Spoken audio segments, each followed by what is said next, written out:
한국은 미국의 최고로 중요한 동맹국이라 외치던 바이든 미국 대통령이 취임 9개월 만에 이렇게 지지율이 폭락해버렸습니다. 취임 당시 63%에 육박했던 바이든의 지지율은 현재 30%대로 추락했는데요. 바이든이 야심차게 준비한 아프간에서의 미국 깜짝 철수가 최악의 한 수였다는 비판까지 나오면서 정치 생명의 최대의 위기를 맞이한 가운데 미국 내 저조한 일자리 수 증가, 미국 사상 최초로 연방정부의 디폴트 위기까지 거론되자 미국 시민들은 바이든의 등을 돌려버렸습니다. 상황이 최악으로 치닫자 바이든 미국 대통령은 미국인들의 마음을 돌릴 임팩트가 아주 큰 한방이 필요했고 바로 한국의 삼성과 대만의 TSMC로부터 극비 정보를 제공하게 만들어 미국이 반도체 패권을 잡아버리려는 시나리오를 만들었습니다. 지나 러만도 미국 상무부 장관은 23일 한 외신과의 인터뷰에서 기업이 협조하지 않을 경우에 대비한 수단이 있다. 거기까지 가지 않기를 바라지만 그래야 한다면 그럴 것이다. 라는 충격적인 발언까지 했는데요. 러만도 장관이 이 같은 발언을 한 것은 미국 정부가 이 자리에서 반도체 기업들을 대상으로 45일 내로 재고와 주문, 판매 등과 관련한 자발적 정보 제출을 요청했기 때문입니다. 명분은 반도체 수급 부족 해결책을 찾기 위해서라고 밝혔지만 기업들은 난색을 표하고 있습니다. 반도체 기업들이 자신들의 재고와 주문량, 생산량 등을 공식적으로 밝힌 적은 단 한 번도 없을 정도로 극비에 붙이고 있기 때문입니다. 자, 그런데 만약 일본 정부였다면 이 상황에서 네, 대령하겠습니다 라고 대답한 뒤 즉시 자국 기업을 압박해 미국의 극비 정보를 갖다 바치도록 했겠지만 놀랍게도 한국은 달랐습니다. 외교부는 7일 미국이 최근 한국 기업의 반도체 정보 제공을 요청한 것에 대해 미국 측에 우리 정부 차원의 우려를 전달했다고 밝혔습니다. 최영삼 대변인은 정례 브리핑에서 이 사안과 관련해 미국의 우려를 전달했는지 묻자 국내 관계부처 관련 기업과 협의 아래 이같이 조치했다고 말했습니다. 그는 이어서 외교부는 그 이외에 여타국 동향 등의 종합적인 검토를 거쳐서 앞으로도 관련 대응을 계속해 나갈 예정이라고 덧붙였습니다. 해마다 미국인 소비자들로부터 천문학적인 돈을 벌어들이고 있는 삼성이기 때문에 삼성이 직접 바이든 행정부와 대립각을 세우는 것이 부담스러운 점을 고려해 한국 정부가 범정부 차원에서 대시에 나선 것입니다. 지금까지 한국과 미국의 외교 역사를 살펴보면 상상도 할 수 없을 만큼 강력한 대응인데요. 한국의 예상 못한 대응에 미국은 어찌할 줄을 몰라 하고 있습니다.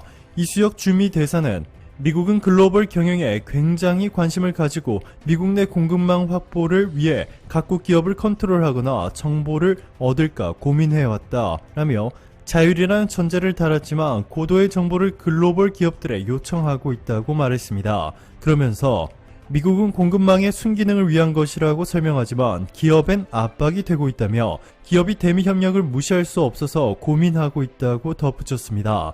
김 의원은 배터리 분야도 이런 일을 당할 수 있다며 정보 제공과 미국 내 공장 건립 요구를 안 들어주면 불이익 가능성도 있다. 윈윈이 돼야지 주는 것보다 받는 게 적어서는 안 된다 라고 지적했습니다. 그는 자유시장 경제의 본고장인 미국에서 정부의 기업 압박이 있을 수 있는 일인가 라며 트럼프 이후 바이든 시대엔 달라질 줄 알았는데 하는 염려가 있다 라고 꼬집었습니다.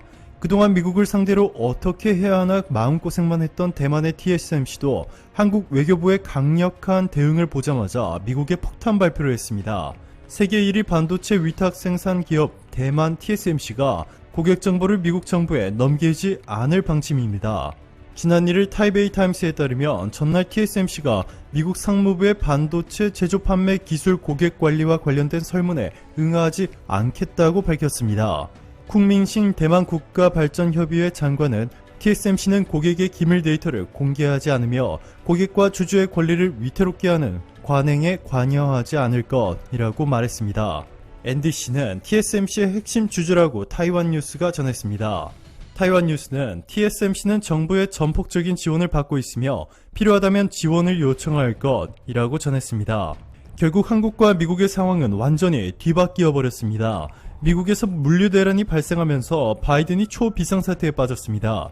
연이은 외교 실패와 굼뜬 경제정책으로 지지율이 반토막 나버린 바이든 미국 대통령이 최근 미국 물류 대란까지 해결하지 못할 경우 최악의 정치적 타격을 받을 수 있다는 우려가 나오고 있습니다. 전염병 대유행 사태 이후 심각해진 공급난을 가중하고 물가 상승 압력으로 작용하며 경기 회복세에 부담을 줄 수 있기 때문인데요. 코로나19 재유행, 아프가니스탄 철군의 대혼란으로 가뜩이나 지지율이 곤두박질 치는 상황에서 이를 해결하지 못할 경우 정치적으로 크나큰 악재로 작용할 수 있습니다. 결국 삼성의 반도체 기밀 정보를 내놓으라고 으름장을 놓았던 바이든 행정부는 외국 기업으로는 유일하게 삼성의 SOS를 외치며 도움을 요청했습니다. AP통신에 따르면 바이든 행정부는 삼성전자를 화상 참석 대상으로 지정하고 물류업체와 항만 지도부, 트럭노조, 상공회의소 관계자 등과 회의를 열었습니다. 추수감사절과 성탄절이 있는 연말은 미국의 최대 쇼핑 시즌입니다. 그런데 신종 코로나 바이러스 감염증 대유행 여파로 하역 인력이 부족해 컨테이너와 아마겟돈의 합성어 컨테이너겟돈이라는 말이 나올 정도로 항만의 물류에 비상이 걸려 이를 해결하는 데 삼성이 도와달라는 것입니다. 특히 미국으로 들어오는 컨테이너 수송의 40%를 차지하는 LA항과 롱비치항의 병목 현상이 심각합니다. 동부의 뉴욕항과 조지아주 서베너항도 비슷한 어려움을 겪고 있습니다. 백악관 당국자는 이런 노력을 90일간 전력 질주라고 표현했다고 워싱턴 포스트는 전했습니다.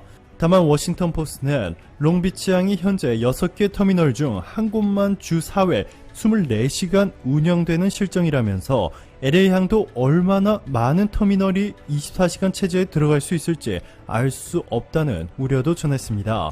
이날 백악관 브리핑에서도 상품 운송이 안 돼 연휴 및 쇼핑 시즌에 문제가 생겨 대통령이 비난받을 수 있다는 인식이 백악관에 있느냐는 질문이 나왔습니다. 로이터는 공급 위기는 부분적으로 전염병 대유행으로 인해 촉발해 왔다면서도 이는 중요한 시기에 미국의 소비를 악화할 위협일 뿐만 아니라 바이든 대통령에게 정치적 위험이 되고 있다고 평가했습니다. 반면 한국은 최근 들어 해외에서 연이어 잭팟을 터뜨리고 있는데요. 가장 눈에 띄는 대박은 바로 필리핀에서 일어났습니다. 한국을 사랑해요 라고 외치며 한국의 모든 것을 주겠다는 필리핀 장성이 최근 필리핀군 최고위직에 오르자 일본의 앞마당과도 같았던 필리핀에서 한국의 영향력이 급속도로 강화할 것이라는 전망이 나왔고 특히 수조 원대에 달하는 한국의 첨단 무기들을 필리핀이 대량으로 구매할 가능성까지 거론되고 있습니다. 15일 주 필리핀 한국 대사관에 따르면 호세 파우스티노 합참의장은 지난 7일 대장으로 진급했습니다. 앞서 그는 올해 7월 6회 공군을 모두 지휘하는 제56대 필리핀 합참의장에 취임했습니다. 필리핀군의 현역 장성 중에서 대장 계급은 한 명만 달 수 있습니다.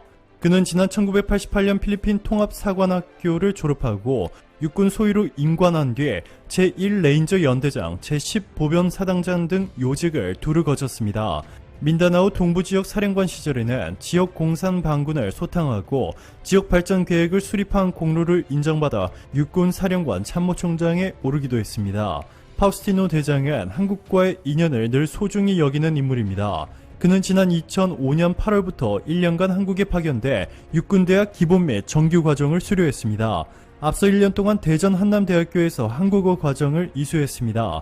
이처럼 한국에서 2년간 머문 경험에서 비롯된 애정을 바탕으로 그는 양국 관계 증진에 크게 기여했다고 한국 대사관 관계자는 전했습니다. 그가 주도해온 양국 육군의 교류 강화를 위한 TOR은 연내 체결을 앞두고 있습니다. 또 한국에서 교육받은 경험이 있는 다른 고위 장교들과 모임을 결성해 한국 대사관 측과 지속적으로 교류를 이어가고 있습니다. 그는 기회가 있을 때마다 한국에 대한 각별한 감정을 솔직하게 표현하는 것으로 전해집니다. 파우스티노 대장은 지난 7월 합참의장에 취임한 직후 한국 대사관 측에 내가 현재의 위치에 오를 수 있었던 것은 한국 육군대학에서 교육을 받으면서 한국과 한국군의 우수성을 인식하고 필리핀군에 적용하고자 노력한 결과라고 감사의 뜻을 전했습니다. 또 나를 만들어준 한국을 사랑하고 향후 한국과 필리핀, 한국군과 필리핀군 간에 많은 교류가 있기를 희망한다 라고 말했다고 대사관 관계자는 전했습니다. 오늘도 감사합니다. 최고로 멋진 하루 보내시길 바랄게요.